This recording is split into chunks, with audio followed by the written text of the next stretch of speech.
Hind, welcome आपका defence welfare समाचार में। तो 8th पे कमीशन को लेकर के लेटेस्ट अपडेट है। यहाँ पर पूरी जानकारी दी गई है कि 8th पे कमीशन कब तक, इसके संबंध में गवर्नमेंट के द्वारा क्या अपडेट दिया गया है, क्या संभावित हो सकता है और कितनी यहाँ पर सैलरी में बढ़ोतरी हो सकती है। तो विस्तार से इस वीडियो के माध्यम से जानते हैं।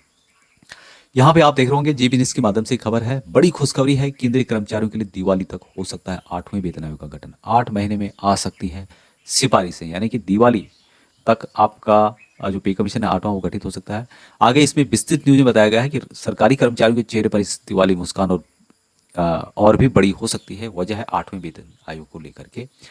8वें वेतन आयोग की गूंज अब बेहद करीब सुनाई दे रही है। माना जा रहा है कि दिवाली 2025 यानी कि 20-25 अक्टूबर तक इसका गठन हो जाएगा और कामकाज तेजी से शुरू हो जाएगा। सबसे बड़ी बात यहाँ है कि इस बार सिफारिशों को लटका नहीं जाएगा, बल्कि 8 महीने के भीतर रिपोर्ट तैयार कर ली जाएगी, यानी कर्मचारियों का ज़्यादा इंतजार नहीं करना पड़ेगा। 8वें वेतन आयोग का गठन कब तक होगा, इसके बारे में बताया गया कि पिछले आयोगों के जो अनुभव है उनको ध्यान में रखते हुए टर्म ऑफ रेफरेंस तय होने और गठन की प्रक्रिया में लंबा वक्त लग जाता था, लेकिन इस बार हालात अलग दिख रहे हैं। सूत्रों के मुताबिक सरकार चाहती है कि अक्टूबर 2025 तक 8वें वेतन आयोग का गठन कर दिया जाएगा और इसका मतलब है कि जैसे ही दिवाली आएगी कर्मचारियों के लिए खुशखबरी मिल सकती है। साथ में पैनल में कितने सदस्य होंगे, इस बार 8वें वेतन आयोग में 6 सदस्य शामिल होने की चर्चा है। इसमें एक चेयरमैन और 5 अन्य एक्सपर्ट होंगे जो अलग अलग कैटेगरी कर्मचारियों की जरूरतों, महंगाई और वेतन संरचना का अध्ययन करेंगे।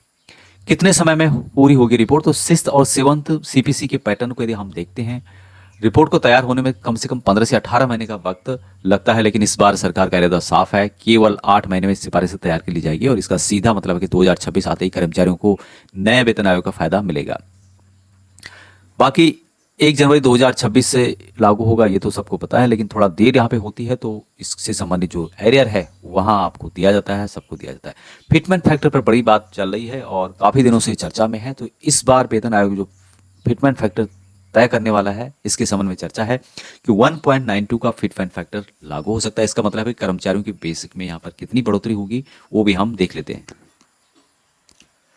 डीए की बात की जाए तो 55% डीए मिल चुका है और 58% कन्फर्म हो चुका है। जनवरी 2026 तक इसकी 61% तक पहुंचने की संभावना है, लेकिन जैसे ही 8वां वेतन आयोग लागू होगा नया स्ट्रक्चर देखने को मिल सकता है। डीए शून्य हो सकता है और यही वजह है कि फिटमेंट फैक्टर और नए पे लेवल पर सबकी निगाहें टिकी हुई है।